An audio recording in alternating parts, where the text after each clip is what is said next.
Continuando con la repartición de jugo, tendríamos un tronquito que va a dar también sangre, que va a dar nutrición o irrigación, si se quiere, a otro muy simpático grupo de órganos. Sería entonces el tronco mesentérico o el reparto mesentérico superior. Este le va a dar jugo o le va a dar nutrición a órganos completos ya, como el páncreas. Claro, el tronco celíaco le da una ramita, pero la inmensa mayoría de su jugo viene precisamente de eso, de las ramas de la mesentérica superior. También nos dice la mesentérica superior, yo le doy nutrición a lo que es el intestino delgado, yeyuno e ileón. Ajá. Y finalmente, también voy a dar nutrición a la versión del intestino grueso que sube, que cruza y que baja. Ok, anotado. Entonces, básicamente, la mesentérica superior hace todo eso. Sí, la mesentérica superior hace todo eso. Pero, ¿qué pasa con la mesentérica inferior? Te debo preguntar. Bueno, la mesentérica inferior dice, profe, que siguiendo el trayecto, yo, mesentérica inferior, me voy a encargar en cuanto al sistema digestivo o esplácnico, si se quiere, de dar irrigación al recto. A ver, vale, entonces, más o menos tenemos ahí un esquema que esa porquería ileíble del Guyton nos ofrece en cuanto a irrigación del sistema esplácnico. Tronco celíaco, ¿cuánto das a la causa? En promedio, profe, 700 mililitros. Mesentérica superior, ¿cuánto das a la causa? En promedio, profe, 700 mililitros también. Mesentérica inferior, ¿cuánto das a la causa? En promedio, 400 mililitros. Ok, ¿y todo eso qué tiene que ver con Luis Miguel Hidalgo? Bueno, todo eso tiene que ver con Luis Miguel Hidalgo, profe. Porque todos estos órganos tan simpáticos tienen un drenaje venoso. Tienen un drenaje venoso que sin duda va a conectar. Hola. Hola, buenos días. Voltea. Hey. Hey. Eso, ya ves, ¡hurra! Primera vez que le atino a la primera. Ok. Entonces todos esos tienen un drenaje venoso que se va a conectar directamente con la vena porta. Ok.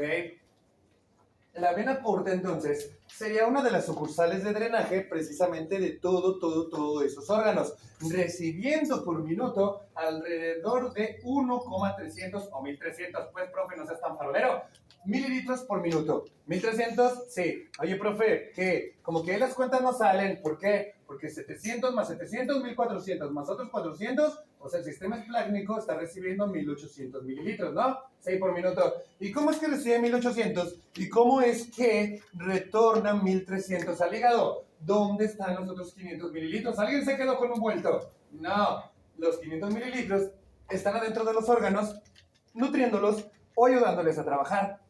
Ok. Oye, profe, ¿qué? Según yo me acuerdo cuando pasé por fisiología, dicen que cuando hables de circulación tienes que hablar de 3 puntos, también conocidos como el reglamento de Home. ¿Home? Sí. El reglamento de Home dice, para todo órgano que reciba jugo, tienes que tener varios puntos. El flujo, la resistencia y la presión. Siempre que hables de un órgano que está recibiendo jugo, nunca te vayas con el reglamento, nunca olvides, mejor dicho, el reglamento de Home. Flujo, presión y resistencia. Ok, hígado, ¿qué? Y una vez que has procesado todo lo que te han dado, ¿qué? Regreso todo al corazón por medio de la cava inferior, que es conexión de mi vena hepática superior, y eso él lo va a repartir, sea que sea lo que yo le mande. Ok, oye, ven a aportar, ¿qué? Ya tengo flujo, tú recibes 1300 por minuto. Sí, la resistencia. ¿Quién te da la resistencia, querido flujo, que vas de la vena porta al hígado? Lo que me da la resistencia precisamente es qué tan suavecito o qué tan endurecido está el parénquima hepático. Si yo fuera la vena porta y yo le estoy dando 1300 de jugo, no sé, no me gusta ahorita, no me convence la gorra. El problema es que ya me arruinó el peinado Pachi. No, ya lo acomodé, ¿verdad? Bien, excelente. Entonces, la resistencia me la va a dar el parénquima hepático. Yo como vena porta digo, mira, profe, yo le voy a entregar al hígado 1300 mililitros por minuto. Sí, siempre y cuando él se mantenga suavecito, como dice la canción. ¿En serio? Sí, si se endurece, ¿Cómo podría endurecerse? Por ejemplo, que le salga una bola, un carcinoma hepático en algún lado. ¿En serio? Sí, porque imagínate, profe, si a este hígado le apareciese una bolota aquí de cáncer, una bolota, míralo. Ey, la vena porta, ¿qué le va a suceder? Bueno, pues al pasar por ahí un ladito se va a apretar, ¿verdad? Se va a apachurrar. Ajá. Y cual manguera, si tú la aprietas con el dedo, ¿qué le va a pasar a la presión del agua? Va a aumentar. Ah, ok. Otro punto, profe, por ejemplo, de que si el hígado deja de estar suavecito y esponjosito, es que le salgan cicatrices. Cicatrices, o mejor dicho, fibrosis. Y a este hígado le encanta hacer cicatrices en forma de piedritas o en forma de nódulos. A ojos vista, macronodular. A más chiquito de 5 milímetros, micronodular.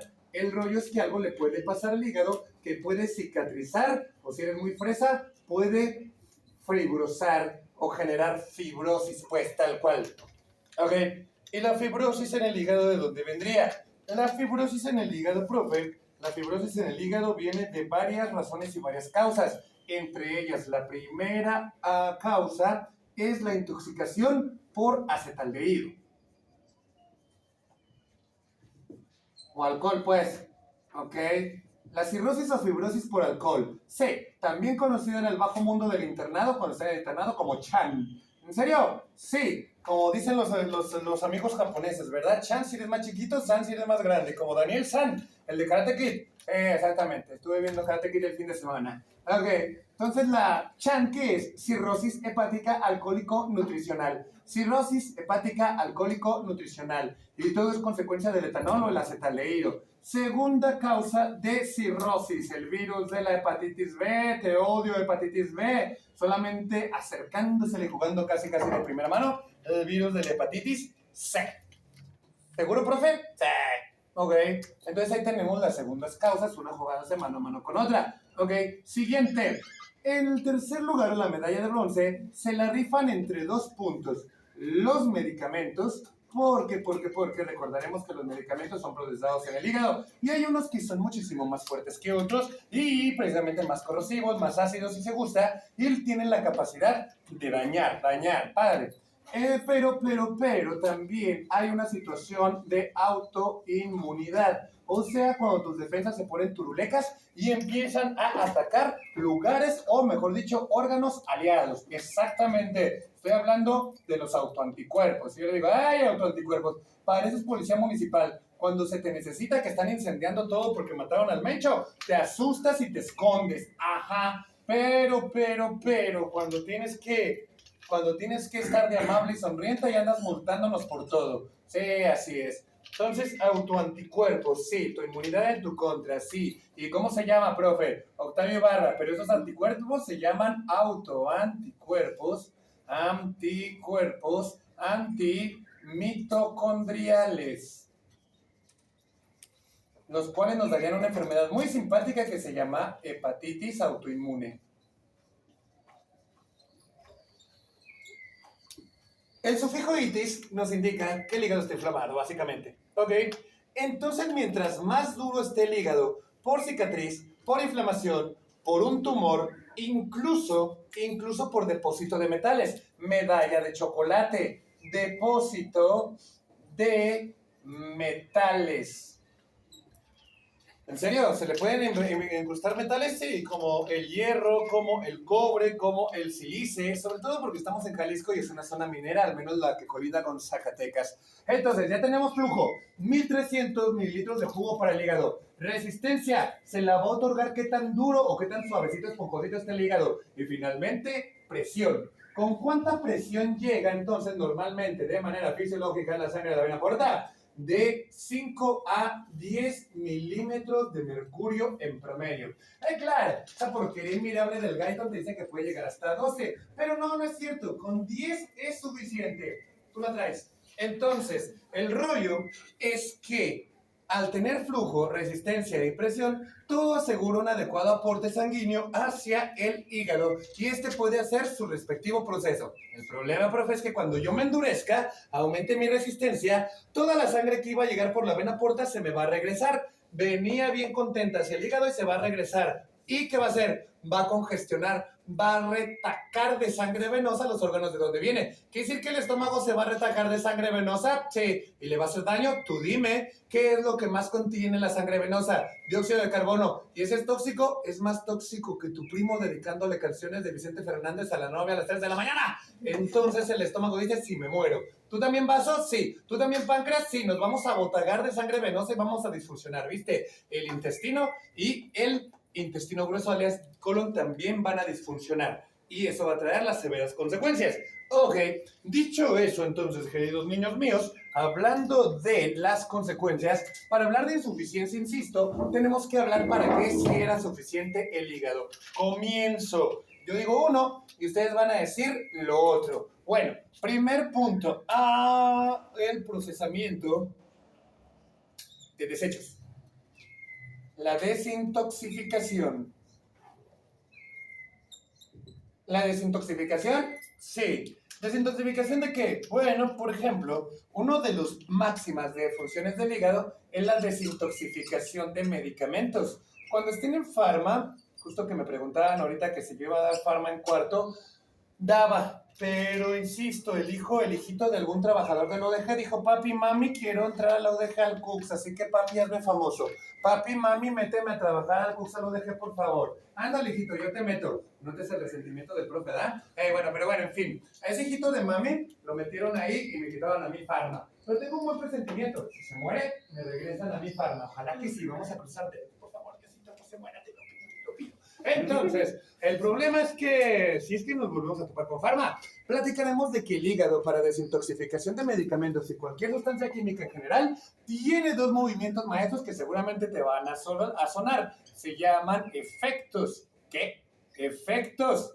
Existe el efecto de primer paso y existe el efecto de segundo paso. Y yo le digo al hígado, ¿y eso qué?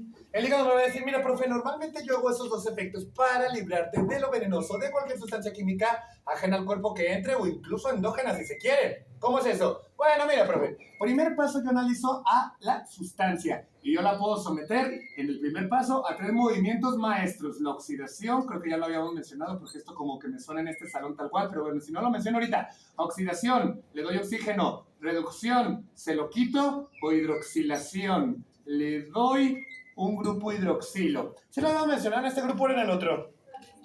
¿Tienen este, edad? ¿O no? Bien. Y el segundo paso, como mencionamos, la conjugación. Quiere decir que esto se verá a la fregada cuando tengamos una insuficiencia hepática. Quiere decir entonces que una persona con insuficiencia hepática, uno de los primeros síntomas o una de las principales consecuencias que le vas a ver, se llama intoxicación medicamentosa. La intoxicación por medicamentos. Incluso un mero paracetamol a dosis básica de 500 miligramos, que tú y yo no lo tomamos cuando tenemos dolor de cabeza, a los que les dan dolor de cabeza, es suficiente para que el hígado se te disfuncione, se te joda y se le empeore la fibrosis. Sí, por supuesto, te mueres vos por el complejo del acetaminofén del paracetamol, tal cual, porque no fue desintoxicado adecuadamente por el hígado. No transformó a ese medicamento en un componente más noble, porque ya no chacha, porque llegó una hepatitis, porque llegó un alcohol en exceso, o porque llegó un medicamento, un ataque autoinmune y lo turulequeó. Ok, vale. Otro efecto que servía el hígado para cuando funcionaba era el deshacerse o la creación de bilirrubina. También habíamos comentado de dónde venía y de dónde salía. El problema es que ya habíamos mencionado cuánto era lo normal de bilirrubina. ¿Cuánto era lo normal de bilirrubina? De 0,8 a máximo 1,5 o 1,2, dependiendo si es el laboratorio del IMSS, miligramos por decilitro. La bilirrubina entonces,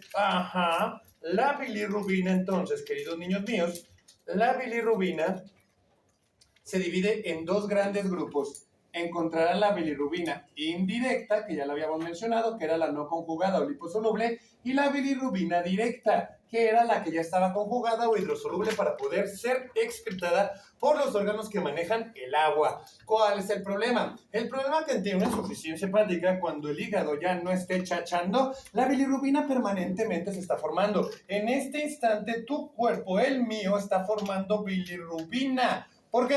Porque en este momento se están destruyendo glóbulos rojos que nacieron generalmente hace 120 días. Dijimos que estos dejan de funcionar, se vuelven viejitos a los 120 días y hay que eliminarlos. Su cadáver se iba a ser procesado. Pero, especial atención con el grupo M, que se convierte en biliverdina por la hemoxigenasa, de biliverdina se convierte a bilirrubina indirecta por la biliverdino reductasa, y de bilirrubina indirecta se convierte a bilirrubina directa utilizando la glucuroniltransferasa, y ahí va.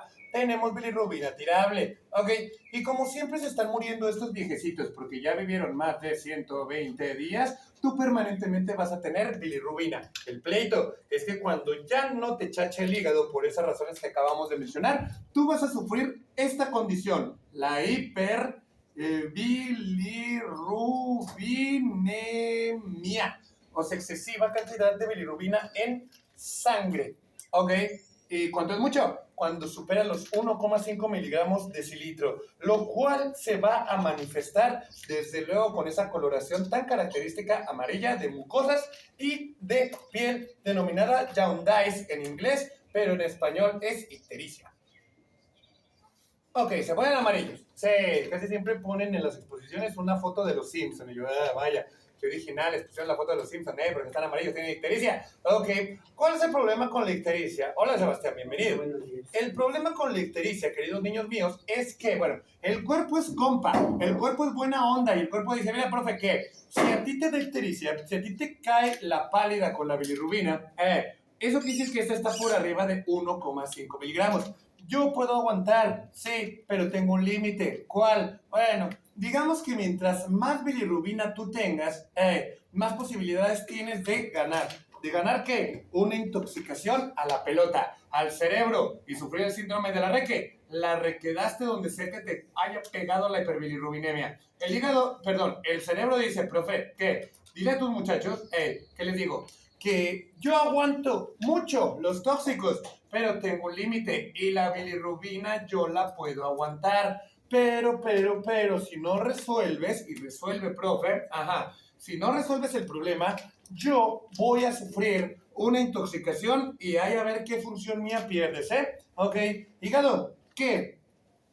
¿Cuánto es lo normal que puedes aguantar de bilirrubina antes de turulequearte? Mira, profe, por arriba de que la bilirrubina suba de los 15 miligramos de decilitro, o sea, un montón porque su límite máximo era 1,5, ahí sí ya tendríamos un problema de que yo voy a perder mis funciones. Y a ese le vamos a llamar encefalopatía hiperbilirrubinémica. ¿Qué? Encefalopatía, guión, hiper, o sea, mucho, hiperbilirrubinémica. ¿Ok? Entonces yo me voy a turulequear, querido profe. Sí, tú te vas a turulequear, querido cerebro. Sí. Pero hay estructuras más nobles que otras en el cerebro. ¿Ok?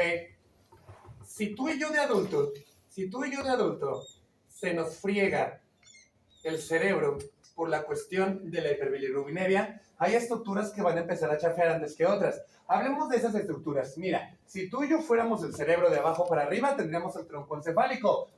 De abajo para arriba, el bulbo raquídeo, el puente de Barolio y el mesencéfalo. Ok, el mesencéfalo con sus tubérculos cuadrigéminos y sus respectivos mesetas. Ok, la meseta del mesencéfalo, o sea, el planito de arriba, vendría siendo o como ya habíamos mencionado en este grupo, no me acuerdo si lo habíamos mencionado, si no lo menciono ahorita, vendría siendo el piso del tercer ventrículo. A los lados tendríamos un cúmulo de somas cerebrales, qué feo soy yo eso. Un cúmulo de somas cerebrales, o sea, de cuerpos citoplasmáticos, llamado tálamo, que tiene forma de huevito kinder. Ese, al igual que tu profe, le gusta escuchar música y tiene sus respectivos audífonos, que es el famoso núcleo caudado. Ok, también es muy importante tener la aclaración que hacia adelante tiene su casco de motociclista, que sería el trígono cerebral o fornix, si se quiere, con los tubérculos mamilares hacia adelante, el arco superior, el arco posterior, el arco medio, que agarran, cruzan, suben hacia la parte de atrás para consolidar en la parte de atrás del huevito Kinder lo que sería el hipocampo y la zona amigdalina o amigdalar o la amígdala seca si se quiere. Arriba de estos dos, que es el tálamo, encontraríamos la lira de David o la comisura salteriana, un pequeño toldo que cerraría precisamente, ¿viste? El techo del tercer ventrículo, ¿ok? Hacia arriba de esa comisura salteriana, la lira de David, se encontraría el famosísimo y siempre visible a ojos vistas septum pellucidum, ¿ok? El septum pellucidum, ¿qué es? Es una barda divisoria, pues, profe, ¿ok? Pues ponle barda divisoria, del primero y el segundo ventrículo. Acuérdate que viendo una persona de frente, el primer ventrículo es el del lado izquierdo y el segundo ventrículo es del lado derecho, comunicados con el tercer ventrículo que está hacia abajo a través de un agujerito simpático llamado agujerito de Monroe. ¡Ey! Hacia arriba, el techo de lo que sería el segundo y tercer ventrículo sería el cuerpo, sería el cuerpo precisamente de lo que es la estructura casco grandote, es el cuerpo calloso, que tiene pico, rodilla, cuerpo y rodete, viéndolo en vista sagital, pero aquí lo estamos viendo en vista frontal. Ok, hacia los lados tendríamos una barda ya de sustancia blanca, de axones, cerrando entonces primero, segundo y tercer ventrículo. Hacia arriba de lo que sería el cuerpo calloso, ahora sí ya veríamos la cisura o la hendidura interhemisférica. Yendo entonces así, la pelota inflada, esponjosita, aquí está su respectivo lóbulo de la ínsula, que es el que está escondidito. Y cerramos la pelota, ¿ok? Entonces el cerebro visto de frente, más o menos, tendría estas estructuras. Oye, profe, ¿qué? ¿Faltamos nosotros? ¿Quiénes son ustedes? Identifíquense. Faltamos nosotros, profe. Los ganglios basales. ¿Quién? Los ganglios basales o núcleos basales. ¿Quiénes son ustedes? Un acúmulo de núcleos resimpáticos que estamos a los lados de los tálamos y nos conocen como núcleo lenticular porque tenemos forma de lente, disque. Tenemos entonces el globus pallidum, el putamen y el antemuro. Chatito bien cuadradito, ahí está ya. Ok. Ahora sí, ahí estamos. Entonces esas estructuras nos dice el cerebro. Una de esas estructuras se va a turulequear cuando se estén bañando de bilirrubina. ¿En serio?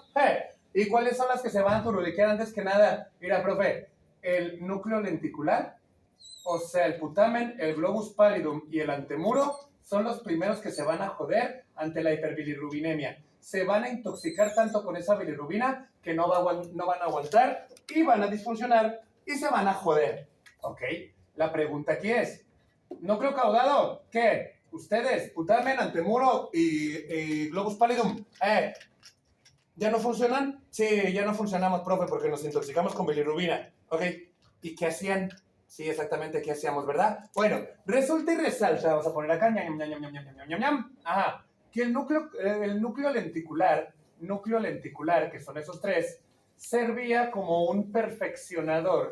Es un perfeccionador del movimiento fino. Gracias, profe. Qué bueno que reconoces que yo soy fino, dado que tú eres muy corriente. Sí, exactamente. Yo soy muy corriente, chabón, y a eso me apego. Me crié con analfabetos y cholos. Perfeccionador del movimiento fino, sí. Acuérdate que existen dos grandes grupos de movimiento, el movimiento brusco y el movimiento fino. ¿Sí? Sí. Dame un ejemplo de movimiento brusco, profe. Mira, básicamente observa mi mano. Acá entiendo. Ese es un movimiento brusco. Profe, levanta la mano. Pero despacito. Pégale a la puerta, profe.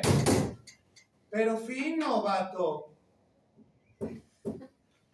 Entonces fíjate bien, hay dos tipos de movimiento. Tú y yo sabes que ahorita el primer movimiento brusco salió de mi movimiento de mi brazo. Si le preguntas al esquema de Penfield, a la zona parietal, en la zona motora parietal, ahí estaría más o menos el grupo de neuronas, o ahí estaría el grupo de somas que mueve mi brazo y mi mano. Aquí más o menos, esto es el recio, tal cual. Entonces aquí tendríamos una mano, aquí tendríamos un puño y ahí está. nos dice la corteza. ¿Y la profe? ¿Qué? Corteza parietal, ¿qué? Ahí es donde yo rijo el movimiento del brazo. ¿Quieres un movimiento brusco, profe, y rápido? Sí.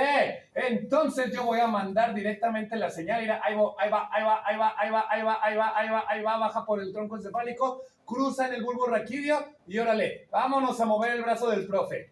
Movimiento brusco, check. Rápido y sin dolor, pero muy poco específico, muy poco fino y muy poco coordinado. ¿En serio? Sí. Entonces, el primer movimiento verde que pusimos aquí, básicamente es un movimiento brusco. Es un movimiento brusco que baja directo. ¿Ok? En el mundo de lo fresa, o sea, estoy hablando de ti, maldito internista, a eso le llaman vía piramidal.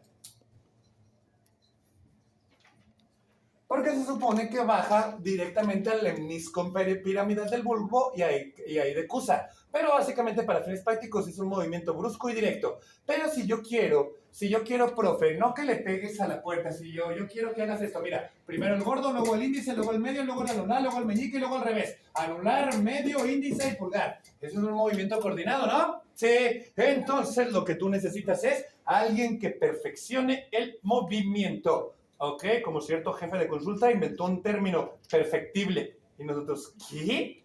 Sí, no somos perfectos, pero somos perfectibles. Ah, pues ya lo dijiste, vato.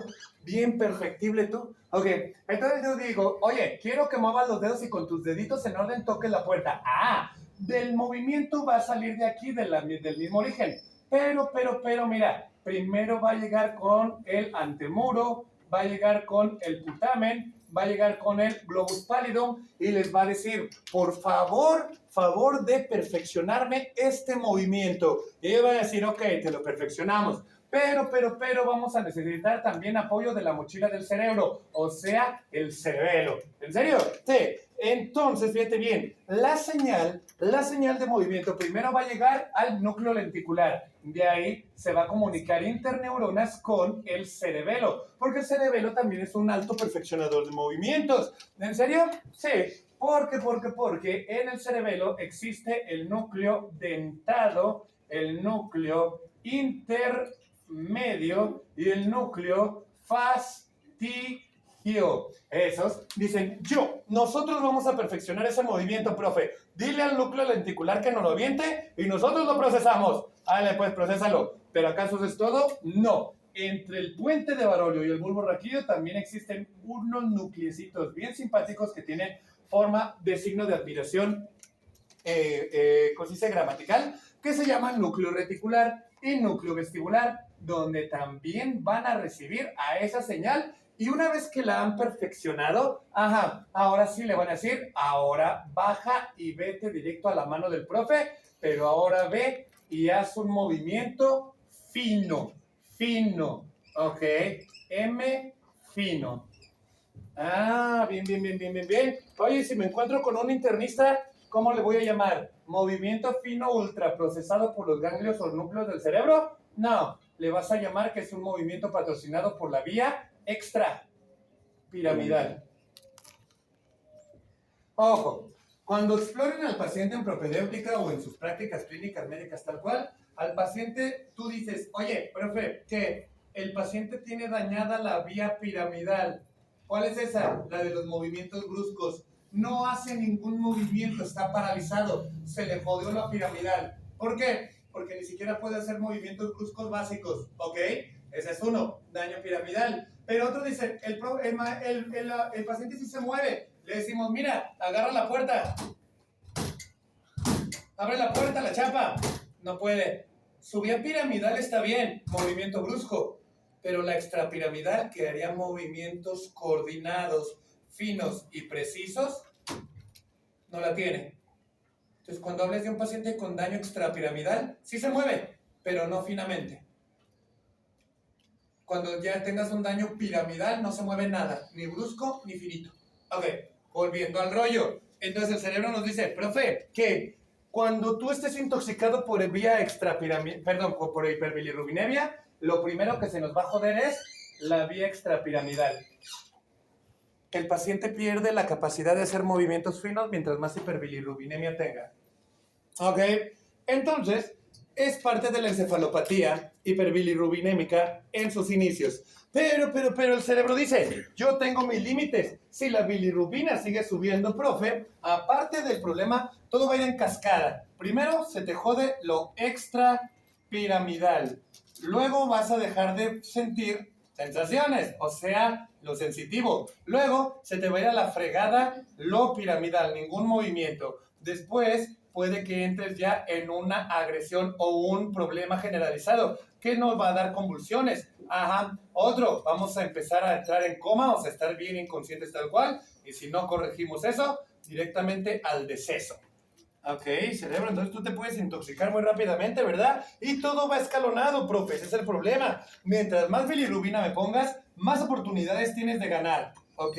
Pero antes de todo eso, el cerebro recién intoxicado puede empezar con síntomas muy leves de intoxicación, como lo de la toxina bacteriana cuando comes tacos mugrosos del paisa. O sea, puedes empezar con EPA, puedes empezar con náuseas, vómito, cefalea, cansancio, debilidad. Profe, yo tengo eso ahorita. Sí, pues, pero son síntomas generales, pues. Puede venir desde una infección, desde los premonitorios de una gripa, hasta un síndrome pre o postmenstrual, en el caso de nosotras las muchachas. Ok, vale. Entonces pueden ser síntomas muy inespecíficos de daño cerebral o ya pueden ser muy específicos de estructuras intracerebrales dañadas por la hiperbilirrubinemia, ¿viste? Ok, ¿qué otra cosa? ¿Para qué más era suficiente hígado cuando todavía chachabas? Bueno, díganme ustedes cuál sería otra de las funciones del hígado. Recio. La producción de la bilis, exactamente. La bilis estaría disminuida. Normalmente, fisiología dicta que el hígado nos produce bilis en un promedio de 450 mililitros por día. Esas van a ser vertidas al duodeno a través del conducto colédoco mediante el permiso y la apertura del esfínter del repliegue muscular liso, también conocido como esfínter de Oddi. Ok, el problema es que no siempre está abierto y la bilis se regurgitaría directamente a la vesícula biliar, donde se almacenará en promedio 60 mililitros de la misma. Tú sabes que yo sé que la bilis tiene ciertos ingredientes, los cuales son estos. Tiene sodio, tiene cloro, tiene calcio, tiene potasio, tiene bicarbonato, poquito, pero tiene colesterol y tiene ácidos biliares, entre los cuales van el urobilinógeno, que ya platicamos de dónde venía y de dónde salía. Ok, la bilis entonces va a ser creada por el hígado y va a ser excretada hacia el duodeno, siempre y cuando el duodeno o los dos cerebros digestivos encuentren en sus quimiorreceptores periféricos esta fórmula química, COOH, o sea, COO. Ok, ¿qué es eso? La fórmula de las grasas, porque la bilis desintegra las grasas, por supuesto, las digiere, las desfragmenta a su versión micronutriente, que sería el ácido graso libre y el monoacilglicerol. Todo por el permiso y el auspicio de una célula muy simpática que se llama célula K. No es cierto, no se llama célula K, profe, mentiroso. Se llama célula I, porque la célula K produce péptido inhibidor gástrico. La célula I del duodeno dice, profe, que yo produzco la CCK, la colecistoquinina. ¿Colecisto qué? Colecistoquinina. O sea, yo exprimo a la vesícula biliar y dejo a la bilis salir directamente hacia el duodeno para que digiera las grasas. ¿Cuál es el problema? El problema es que el hígado, que ya no está funcionando, ya no va a proponernos la bilis. Las grasas no se van a digerir. Y las grasas, cuando no se digieren, ¿qué pasa? No llegan a su versión más chiquita, el monoacilglicerol y el ácido graso libre. ¿Y cuál es el problema? El yeyuno y el ilion dice, hola, ¿eres grasa desfragmentada? No, no me alcanzaron a desfragmentar. Entonces, si no llegas en tu versión más chiquita, te tiro como llegaste. Y entonces el paciente con enfermedad del hígado va a empezar a tener evacuaciones con grasa. Va a tener evacuaciones muy grasas, que en el negocio le llamamos esteatorrea. Esteatorrea es evacuaciones con mucha grasa. Grasa que no alcanzó a ser desfragmentada, por lo tanto grasa que no alcanzó a ser absorbida y grasa que se va completita junto y como llegó con las evacuaciones. el paciente tiene evacuaciones muy grasas, incluso diarrea con grasa, que sería una consistencia parecida a la del pepián, un mole muy común aquí en Guadalajara. Ok, entonces tendríamos esteatorrea por la disminución de bilis y por lo tanto disminución de la desfragmentación de grasas. Por lo tanto, disminución de grasas a disponibilidad, y eso también traería otro problema. ¿Cuál? El problema de que no se absorban las grasas en el cuerpo es que la grasa o el tejido lipídico, pues, si es que eres muy fresa, vamos a tener una disminución de lípidos, principalmente del colesterol. Y tú dirás, qué chido, ¿no, profe? No, porque el colesterol es bien importante. ¿Para qué? Hoy, para un montón de cosas. Pero, no nos vayamos tan lejos. Hablemos de las hormonas que vienen a base de colesterol. Bueno, empezando por aquí. ¿Alguien se sabe o alguien recuerda? Porque mira, todos van a empezar aquí con el monoacilglicerol y el ácido graso libre, ¿verdad? Que era como se suponía y como Diosito se supone que dice que manda que tenían que absorberse. Bueno, completen mi acto secuencia. El monoacilglicerol y el ácido graso libre iban a llegar a los hepatocitos al hígado. ¿Ah? Sí. ¿Y el hepatocito qué les iba a hacer? Bueno, el hepatocito los iba a agarrar y los iba a convertir en acetil coenzima A mediante los procesos oxidativos. Claro, mientras el azúcar o los carbohidratos o la glucosa se iba a convertir en ácido pirúvico, piruvato si se quiere, los ácidos grasos libres se convierten directamente en acetilcoenzima A. Sí, por procesos de las fosforilaciones oxidativas.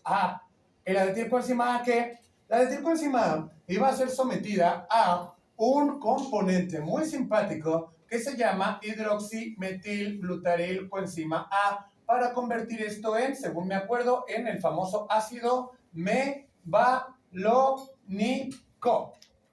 ¿Ok? Y ese ácido mevalónico, ¿qué? Ese ácido mevalónico iba a ser después combinado, o más bien iba a ser convertido en ¿qué? ¿Qué sigue después del ácido mevalónico? El escualeno. Y del escualeno, ¿qué seguía? La nosterol. ¿Y del anosterol quién seguía? Ahora sí, el colesterol. ¿Ok? ¿Y del colesterol quién seguía? Por medio de otra enzima muy importante, salud. Por medio de otra enzima muy importante, queridos niños míos, que es pregunta de Ceneval, de una enzima que se llama desmolasa, el colesterol se convierte finalmente en pregnenolona. Y la pregnenolona, queridos niños, vendría siendo la materia prima de la formación de hormonas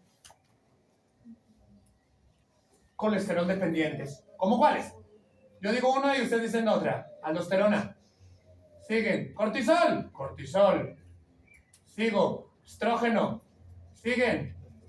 Testosterona.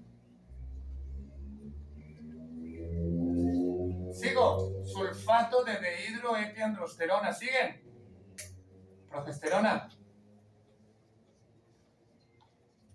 Sigo. Androstenediona. Siguen. Estrona. Y así sucesivamente. Ok, ¿cuál es el problema? No vamos a tener colesterol y vamos a tener problemas hormonales de las principales hormonas liposolubles.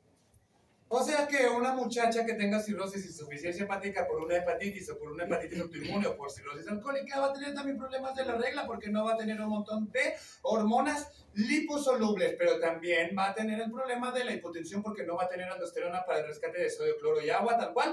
Y por supuesto que va a tener problemas con la energía y la repartición de la glucosa y la determinación de proteínas, tal cual, carbohidratos y a la vez lípidos porque no va a tener cortisol, ¿viste? El hombre va a tener disfunción sexual, hipospermia y problemas de infertilidad. Y por supuesto, ambos van a tener problemas de la diferenciación sexual o el mantenimiento de caracteres sexuales secundarios, cosa que vamos a ver muy importante, manifestaciones de la insuficiencia hepática, porque precisamente les hace falta el mantenimiento de las hormonas liposolubles. Así que, como ves, el colesterol sí es bueno, ¿verdad? Aparte de la formación del tejido celular subcutáneo, aparte de formar las estructuras que protegen, por ejemplo, al hígado, su cápsula de Gleason, o al riñón, su fascia de Grota. También es muy importante una reserva muy importante de calor, energía y agua que ya no va a tener nuestro paciente. Ok, siguiente entonces consecuencia o cosa o punto o fisiología que el hígado nos daba cuando todavía funcionaba. Esto, mira.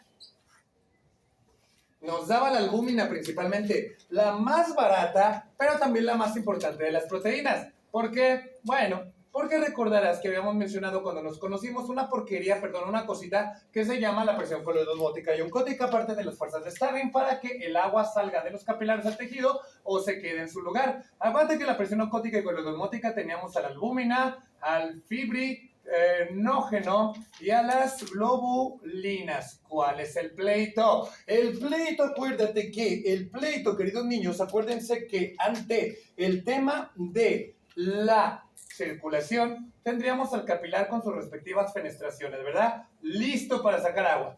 Ok, sabemos que las fuerzas de Starling, queridos niños, esto es muy importante, cálate esta, que está la presión hidrostática, que dice, mientras más agua haya, más se quiere salir. Ok, y otro punto muy importante es la contraparte o el contrapeso. Estas proteínas que te acabo de mencionar, que le dicen al agua, agua, ¿qué? ¿Te quieres salir? Sí, pues no te salgas, regrésate, quédate conmigo, ¿ok? Y el agua no se sale. Entonces las proteínas dicen, profe, nosotros no somos los villanos, no somos los malos, nosotros nos aseguramos que no se salga todo el agua al tejido, la mantenemos en el vaso sanguíneo para que haya equilibrio, ni toda el agua al tejido, ni toda el agua en las mangueras. ¿Cuál es el problema? Que cuando el hígado deja de funcionar, ya no va a haber esas tres moléculas y entonces el agua va a empezar ¿a qué? A fugarse y a fugarse y a fugarse, generando edema o en el caso del enfermo hepático, ascitis. Porque el agua se va a empezar a salir. Edema si es que se sale a los tejidos, pero también puede que se salga a un tercer espacio. ¿Se acuerdan cuando hablamos de choque, el choque distributivo, que dijimos que iba a haber situaciones o calamidades específicas de salida de agua a un tercer espacio? Y un tercer espacio es todo lo que no es célula, todo lo que no es tejido intersticial y todo lo que no es vaso sanguíneo. O sea, es un espacio con nada. El pleito entonces es que nos va a generar un acúmulo de agua excesiva en el peritoneo. Y un acúmulo de agua excesiva en el peritoneo, vos y yo sabemos que se llama ascitis. Una de las características precisamente de la insuficiencia hepática, en el cual nuestro querido paciente va a decir, profe, óyeme, ¿qué? Pues resulta y resalta que yo padezco del hígado, tengo insuficiencia hepática, ajá, y aparte de que me pongo amarillo, hey, me empezaron a crecer los pechos, soy hombre, ok, ginecomastia, ¿por qué? Porque dejé de producir testosterona. ¿Por qué? Porque ya no hubo cómo digerir las grasas, cómo procesarlas tampoco, y no generé testosterona. Por lo tanto, ganaron terreno las otras hormonas, ¿ok? Pero encima y aparte, tengo la panza toda llena, botado el ombligo, precisamente, y dicen que tengo agua en la panza. Sí, ¿por qué se dio esto, profe? Porque perdiste la presión coloidosmótica y oncótica, porque tu hígado, dentro de lo malo que está, ya no procesó la albúmina. Y esa servía para que tu agua se mantuviera adentro de tu vaso sanguíneo. ¿En serio? Sí. Deja tú el hecho de que estés con la barriga bien ancha. El pleito es que vas a sufrir un choque. ¿Por qué? Porque mientras más agua haya en ese lugar peritoneal, el cuerpo se le está rifando con menos. O sea, tu agua ya está, pero mal distribuida. Y yo le diría, ok, no hay ningún problema, no pasa nada, le ponemos un suero. Así que traigan un suero y vamos a reponerle el agua. Sí, pero el problema es que agua que le pongas a este paciente, agua que se le va a ir de luego y directamente al peritoneo. ¿Por qué? Porque no tienes presión coloidosmótica. ¿Ok? ¿Y cómo lo podemos solucionar? Bueno, sencillo. Hay unos pomitos que tenemos en las urgencias que son albúmina sintética. Entonces, si le vas a poner al tío un suero para que no caiga en choque, asegúrate también de ponerle un suerito que traiga albúmina. ¿La albúmina viene en forma de qué medicamento? Claro, exactamente. ¿A poco crees que todo el mundo dice AIGA? No. También hay gente que se pone a fabricar albúmina en forma farmacéutica. Y ahora sí, le estás metiendo agua al paciente, le estás metiendo la albúmina sintética y agua que le pongas, agua que se queda en sus vasos sanguíneos evitando el colapso y no se va a un tercer espacio como lo que sería la ascitis. Posta. A las personas con ascitis, muy recurrentemente les van a caer infecciones, ¿eh? la ascitis se infecta y hay dos bichitos que encabezan las listas de los villanos más villanos que van a infectar a un ascítico. Uno, el Escherichia coli. Y dos, el Streptococcus pneumoniae. E. coli y Streptococcus pneumoniae son los más bichitos que le van a caer encima a el peritoneo. Principalmente el Streptococcus pneumoniae es de los que encabezan la lista de infecciones por ascitis. Ok, vale, anotado. Todo riesgo de choque distributivo. Sí, y aparte, deja tú, ¿cuál es el problema? Bueno, dependiendo de lo que haya pasado al hígado, como esa lista de causas, todo va a llevar directamente a ¿qué? A una cicatrización. ¿Cicatrización? Sí. ¿Cuál es el problema? Aquí va a haber fibrosis. ¿Y cuál es el problema? Bueno, el problema radica en que un hígado fibrótico o un hígado con cicatrices no va a permitir la llegada de sangre. La sangre no va a poder llegar y como choque en Lázaro Cárdenas va a estar entorpeciendo el flujo. Y como dijimos, mira, va a haber regurgitación de sangre hacia donde vino. Sangre directamente hacia el estómago, directamente hacia el vaso, directamente hacia el páncreas, todos esos abotagándolos, intoxicándolos con sangre rica y retacada de dióxido de carbono. ¿Ok? ¿Y cuál es el problema? Bueno, que ahora la vena porta dice, profe, que me cuesta trabajo a mí vena porta meter la sangre al hígado. Y yo le digo, haz un esfuerzo. Ah, no puedo, está muy duro. Haz un esfuerzo. Está muy duro. Sigue, sigue. Pero el problema, ¿sabes qué es? Que ese sigue va a generar esta condición. Una hipertensión portal. La vena porta está sometida a gran presión. Uno, porque está tratando de hacer llegar la sangre al hígado. Y dos, porque se está abotagando de agua que no puede correr. Es decir, el corazón sigue bombeando sangre, los órganos la siguen utilizando y la siguen drenando al sistema porta. Y nomás está abotagando de sangre, aumentando su fuerza interna, o sea, su presión de vena porta. Una hipertensión portal. ¿Y esto va a traer muchas consecuencias, profe? Muchas. ¿Cómo cuáles? Bueno, el estómago dice, oye, profe, ¿qué? Aquí tengo una confesión. ¿Cuál? Pues resulta y resalta, profe, que yo, estómago, estoy conectado o estoy emparentado, venosamente hablando, como dicta la morfología, con las venas del esófago. ¿Quién? El esófago. Ese tubo tan simpático de propulsión digestiva que viene desde la boca, que tiene 3 estrechamientos. Estrechamientos, giramos la ruleta de la morfología. Ustedes que son sobrevivientes de esa porquería inmirable, horrible,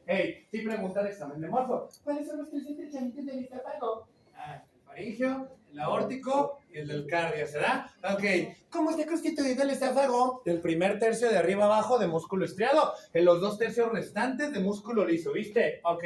Si ya terminamos de medirnos en morfología, profe farolero, dinos qué es lo que importa. Bueno, el estómago dice, mira, es cierto que yo voy a drenar venosamente, mi contenido al sistema esplénico y a la vena porta, pero, cálate esta, profe, que mis venas también están conectadas con y comparto a tuberías con el esófago. ¿Cuál es el problema? Bueno, el problema es que si las venas están regresando sangre, tanto me van a hinchar a mí, estómago, como se van a hinchar las del esófago, constituyendo una catástrofe horrorosa y una amenaza de hemorragia inminente que en el negocio lo llamamos y le tememos, se llaman varices esofágicas. ¿Varices qué? Varices esofágicas. Como las varices que le salen en las patas a la gente más grande que tiene mucho sedentarismo. Sí, exactamente. Acuérdate que las varices o el término varices se refiere a sangre estancada en el trayecto venoso. Normalmente nos salen en las patas. ¿Por qué? Porque las venas de los pies tienen la consigna de subir la sangre. A veces no lo logran y es cuando se les marcan las arañitas. Pero hay de arañitas. Hay arañitas vasculares venosas y hay arañotas del tamaño del dedo gordo del profe. ¿Cuál es el problema? Que las mismas que le ves en las patas a un paciente, también se las vas a ver al esófago por adentro. ¿Cuál es el pleito? El esófago dice, profe, estamos en riesgo de muerte. ¿Por qué? Porque morfológicamente mis venas de esófago son muy frágiles. De cualquier cosa se van a romper. cuidadito porque te comas un virote salado, profe, sin agua o sin leche, porque rompes las varices esofágicas. ¿Y voy a sangrar? Sí, mucho. ¿Por qué? Imagínate, si yo me rompo, dice el esófago, toda la sangre que está aquí, mira, aquí, toda esta sangre que está botagada, por fin va a tener un lugar por donde salir y drenarse por medio de esas venas pinchadas esofágicas. Toda la sangre que está retenida ahí, ¿se te va a ir encima, esófago? Sí. Y entonces el paciente, ¿cuál película de exterminio? Van a llegar vomitando sangre, pero al por mayor. Esos te llenan un bote de basura de estos en media hora, de pura vomitadera de sangre. No, profe, se muere antes. Exactamente, por eso ojalá que llegue rápido las urgencias y ojalá que rápido revirtamos eso. ¿Cómo se lo vamos a revertir, profe? ¿Qué es la sangre? Agua. Canalízalo y métele agua. Ay, pero está perdiendo glóbulos rojos. Ah, pues entonces avisa al banco de sangre o al laboratorio que te vayan preparando bolis de sangre. Entonces, ante un paciente con varices esofágicas que han tronado, el paciente va a llegar vomitando cuajarones, cantidades navegables de sangre. Y tú y yo tenemos que revertirlo. ¿Cómo? Con agua. ¿Cómo? Con albúmina para que esa agua no se fugue. ¿Y cómo? Con paquetes globulares, tal cual. Porque está perdiendo agua, está perdiendo eritrocitos. Y lo más importante de la sangre es el eritrocito porque es el repartidor de oxígeno. Si tenemos entonces una anemia por el paciente vomitadero de sangre por varices esofágicas tronadas, tú y yo esperaríamos decir, oye, ¿qué? ¿Y a esos no se les para el sangrado? Pues si tú no estás ahí, ¿no? Oye, ¿pero qué pasa con la coagulación? Ah, aquí viene un problema, otro problema. El hígado dice, oye, profe, ¿qué? Cuando yo funcionaba, sí, cuando yo era joven,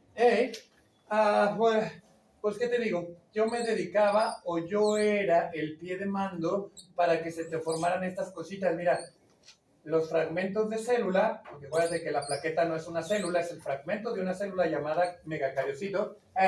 Pues mira, profe, cuando yo funcionaba, nos dice el hígado, yo ayudaba a que se formaran las plaquetas. Las plaquetas, sí, las células de la coagulación primaria, que pasan por 3 etapas: adhesión, activación y agregación. ¿Ah? Siempre y cuando capten un daño vascular o una hemorragia y capten el colágeno y el factor de von Willebrand de las células endoteliales rotas. Ok, plaquetas, ¿qué? ¿Cuánto es lo normal de ustedes en una muestra de sangre? De 150 a 400,000 plaquetas. Bueno, 150,000 pues a 400,000.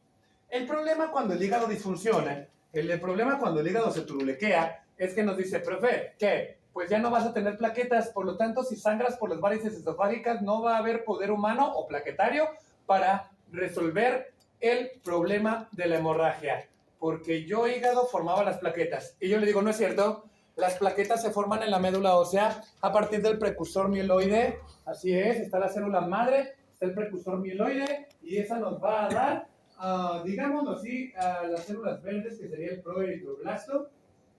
El precursor mieloide nos daría el proeritroblasto y nos daría el promegacardioblasto. O sea que las plaquetas y el glóbulo rojo son hermanos. O sea que todo está en la médula ósea. O sea, pelas, hígado, no me sorprendes. Y el hígado dice, sí, banco, la médula ósea produce glóbulos rojos y plaquetas, pero ¿quién jodidas crees que les da la orden? Y yo le digo, yo, profe, yo. ¿Qué? Para el glóbulo rojo, la eritropoyetina. Y para las plaquetas, ay, madre.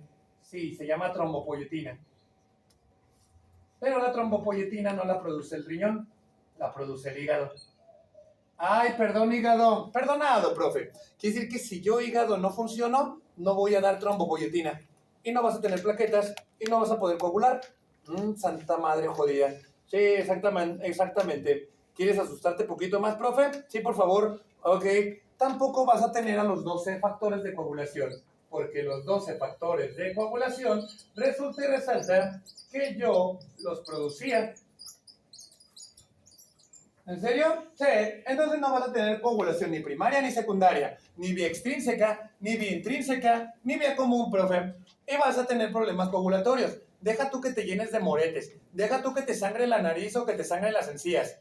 en la que tengas un sangrado interno demasiado fuerte, demasiado excesivo, nada lo va a detener y tú vas a morirte de un choque hipovolémico por hemorragia. Sí, es que no te mató ya el choque distributivo por el acúmulo en el tercer espacio de la citis. Sí, es que no te mató la hiperbilirrubinemia que no pude yo procesar y matamos a este picarón de acá. O si es que no te tomaste un paracetamol y ya te mató eso. Sí, ¿verdad? Tienes razón. ¿Qué más me puede matar, hígado? Sí, por si eso fuera poco, profe, resulta y resalta que yo también voy a perder la capacidad. Hay un tóxico, profe, hay un tóxico por excelencia que yo, hígado, me deshago de. Así como el riñón tiene la exclusividad o los derechos de autor para la creatinina, el nitrógeno ureico, la urea, etc, etc, etc. Sí, etc, etcétera. Sí. Pues resulta que hay un tóxico que yo manejo que se llama amonio. ¿En serio? Sí, NH3, pues, su fórmula química. Y yo lo tengo que transformar en amoníaco. NH4. Ok. Sí, para que pueda ser tirado por el riñón. Sí. Yo lo tengo que conjugar. Sí. Volverlo hidrosoluble. Sí. El problema es que ya no lo hago. Oh, Dios. Exactamente. El amonio se va a acumular en los pacientes con cirrosis. El amonio, entonces, no puede ser convertido ni transformado en amoníaco. Y adivínate, es un tóxico, se va a acumular y adivina quién se las va a cargar, a este picarón. O sea que si no lo mató la hiperbilirrubinemia, lo va a matar la hiperamonemia. Ok, vale. Pues pobre de ti, cerebro, mal día, mal timing para ser cerebro. Sí, exactamente, mal timing. ¿Qué otra cosa dejas de hacer por nosotros, querido hígado, aparte de matarnos de una manera cruel, espantosa y horrenda? Bueno, profe, mira, por si eso no te mató, resulta y resalta que yo voy a perder la capacidad de metabolismo y anabolismo de muchos nutrientes. Mira, sobre todo ese. ¿La glucosa? Sí. ¿Pero tú qué hacías en pro de la glucosa, hígado? No, el páncreas, estamos viendo diabetes.